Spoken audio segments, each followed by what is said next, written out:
Radio Manipal ಅರ್ಪಿಸುತ್ತಿದೆ ಕಾರ್ಯಕ್ರಮ ಪುರಾಣಾಮೃತ ಪೌರಾಣಿಕ ಪಾತ್ರ ಜೀವನ ಸೂತ್ರ.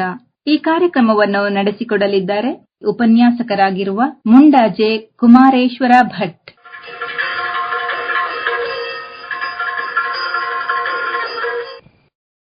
ಆತ್ಮೀಯರೆಲ್ಲರಿಗೂ ಆದರದ ಪ್ರಣಾಮ.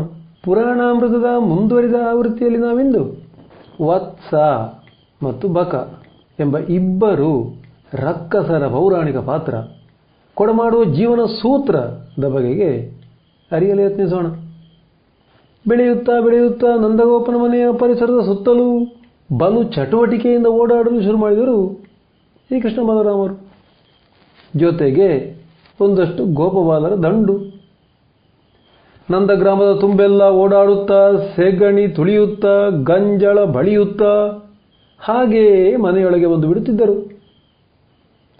ಗೋಪಿಕೆಯರ ಮನೆ ಹೊಕ್ಕು ಮಡಕೆಗಳಲ್ಲಿಟ್ಟ ಬೆಣ್ಣೆ, ಮೊಸರು, ಮಜ್ಜಿಗೆಯನ್ನು ಎಗರಿಸುತ್ತಿದ್ದರು.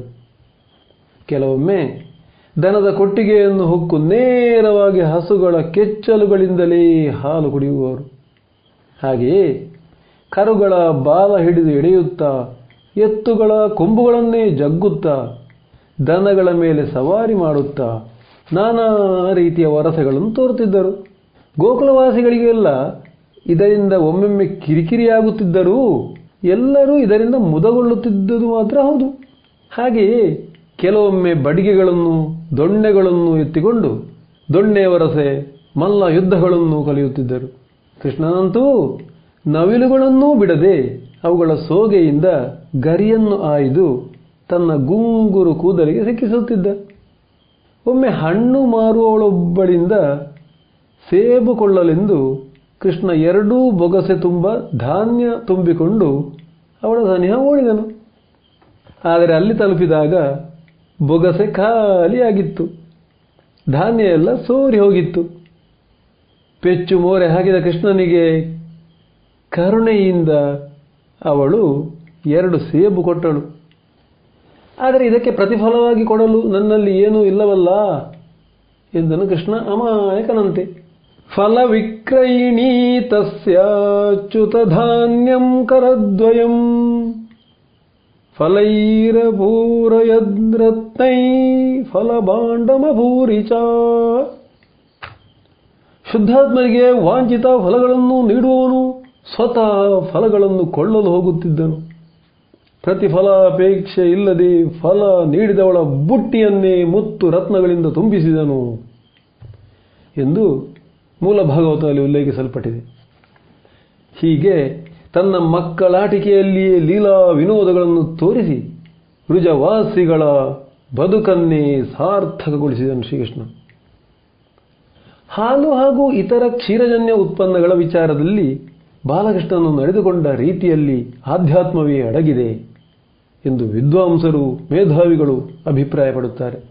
ಇಲ್ಲಿ ಕೃಷ್ಣನ ಬಾಹ್ಯ ಚಟುವಟಿಕೆಗಳಿಗೆ ಒತ್ತು ನೀಡದೆ ತನ್ಮೂಲಕ ನೀಡಿದ ಸಂದೇಶದ ಬಗ್ಗೆ ತಿಳಿದುಕೊಳ್ಳಬೇಕಾಗಿದೆ.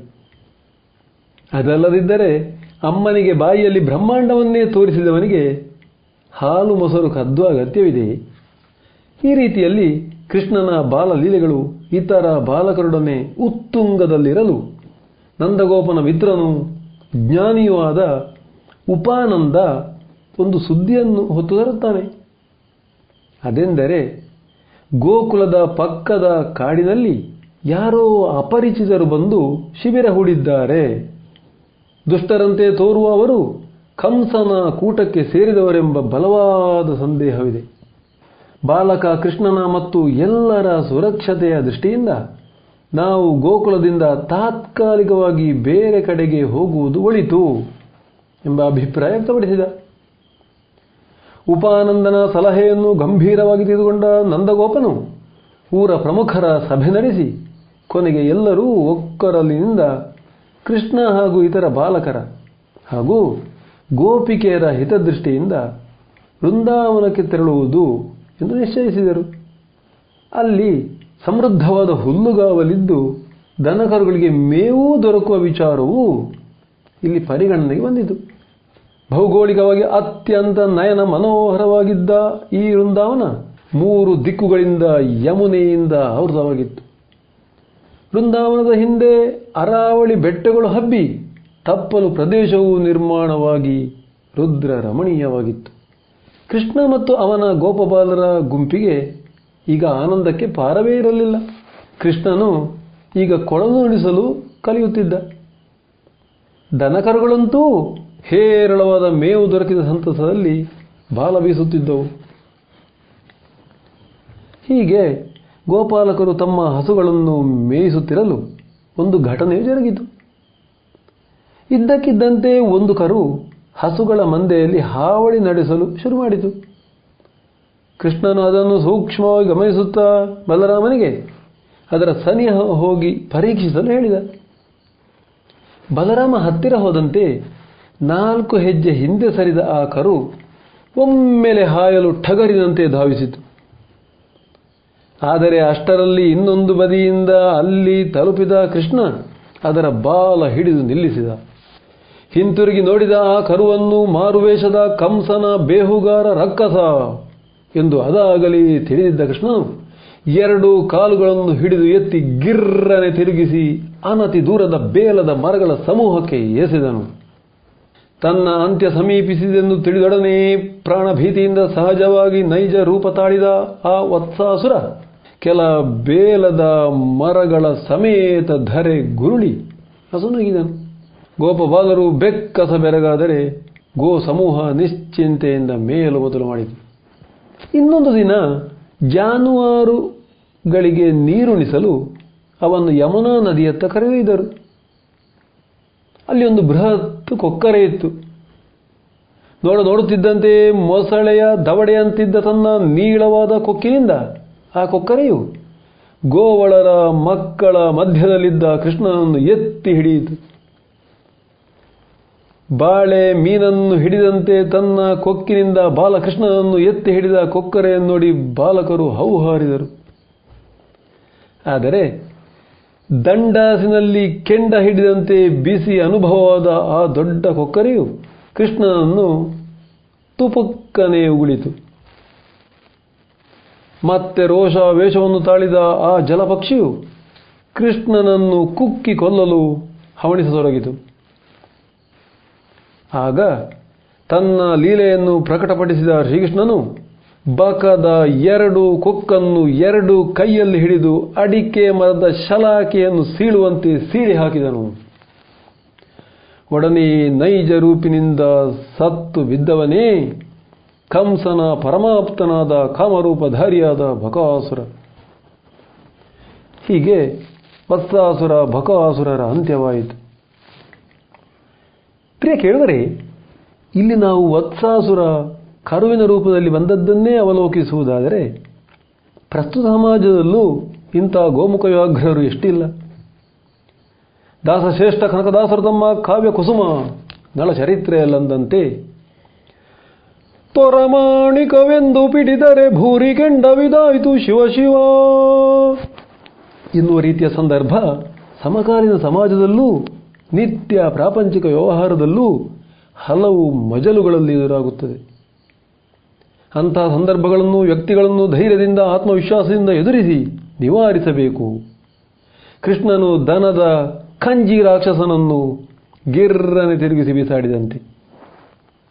ಆಗಲೇ ಸದ್ಧರ್ಮ ಪರಿಪಾಲನೆಯು ಸ್ವಧರ್ಮ ಪಾಲನೆಯೂ ಆಗುತ್ತದೆ ಎಂಬ ಭಾವ. Honesty is the best policy ಎಂಬಂತೆ ಅಪ್ರಾಮಾಣಿಕತೆಗೆ ಎಂದೂ ಜಯ ಇಲ್ಲ. ಇನ್ನು ಬಕಾಸುರನ ಪ್ರಕರಣದಲ್ಲೇ ನೋಡಿ, ಕೊಕ್ಕರೆಗಳ ಕುಲಕ್ಕೆ ಅಪಮಾನ ಮಾಡುವಂತೆ ದುಷ್ಟತನದಿಂದ ವರ್ತಿಸಿದ ಸಮಯ ಸಾಧಕ ಪ್ರವೃತ್ತಿಯ ಬಲಾಢ್ಯ ರಕ್ಕಸನನ್ನು ವಿಭಿನ್ನ ರೀತಿಯಲ್ಲಿ ಮರ್ದಿಸಿ ಶತ್ರುಗಳು ದುರುಳರು ಯಾವ ರೀತಿಯಲ್ಲಿ ಬಂದರೂ ಆಯಾ ರೀತಿಯಿಂದ ಅವರಿಗೆ ಪಾಠ ಕಲಿಸಲಾಗುವುದು ಎಂಬ ಮಹತ್ತರ ಸಂದೇಶವನ್ನೇ ಸಾರಿದ್ದಾನೆ ಶ್ರೀಕೃಷ್ಣ. ಅದು ಅಕ್ರಮ ನುಸುಳುಕೋರರ ರೂಪದಲ್ಲಿರಬಹುದು, ಉಗ್ರಗಾಮಿಗಳ ತೀವ್ರಗಾಮಿಗಳ ರೂಪದಲ್ಲಿರಬಹುದು, ಅಥವಾ ಆಂತರಿಕ ಶತ್ರುಗಳೇ ಇರಬಹುದು. ಅಂದರೆ ತೆರಿಗೆ ವಂಚಕರು, ಅಕ್ರಮ ಅನ್ಯಾಯ ಅನೀತಿಯ ಪ್ರತಿಪಾದಕರು, ಭ್ರಷ್ಟಾಚಾರಿಗಳು, ಪಟ್ಟಭದ್ರ ಹಿತಾಸಕ್ತಿಗಳು, ವಿಷಯ ಲಂಪಟರು, ಅಧಿಕಾರಶಾಹಿಗಳು ಅಂದರೆ ಬ್ಯೂರೋಕ್ರಾಟ್ಸ್, ದೇಶದ್ರೋಹಿಗಳು, ಭಾರತಾಂಬೆಯ ಅನ್ನ ಉಣ್ಣುತ್ತಾ ಎರಡು ಬಗೆಯುವ ಕಿರಾತಕರು, ಪ್ರಾಣಿಗಳ ಸಾಮೂಹಿಕ ಹತ್ಯೆ ಹಾಗೂ ಪರಿಸರ ನಾಶಿಗಳು ಮುಂತಾದವರಿಗೂ ಈ ರೀತಿಯಿಂದ ಶ್ರೀಕೃಷ್ಣನು ಎಚ್ಚರಿಕೆಯ ಸಂದೇಶ ರವಾನಿಸಿದ್ದಾನೆ. ಒಳಗಣ್ಣು ತೆರೆದರೆ ಮಾತ್ರ ಇದು ತಿಳಿಯುತ್ತದೆ. ಭಗವದ್ಗೀತೆಯ ಪ್ರಖ್ಯಾತ ಶ್ಲೋಕವಾದ ಧರ್ಮ ಸಂಸ್ಥಾಪನಾರ್ಥಾಯ ಸಂಭವಾಮಿ ಯುಗೇ ಯುಗೇ ಎಂಬುದು ಇದನ್ನು ಪುಷ್ಟೀಕರಿಸುತ್ತದೆ. ಓಂ ಶ್ರೀರಾಮಾಯ ನಮಃ. ಸಮಸ್ತ ಸನ್ಮಂಗಲಾನಿ ಭವಂತು.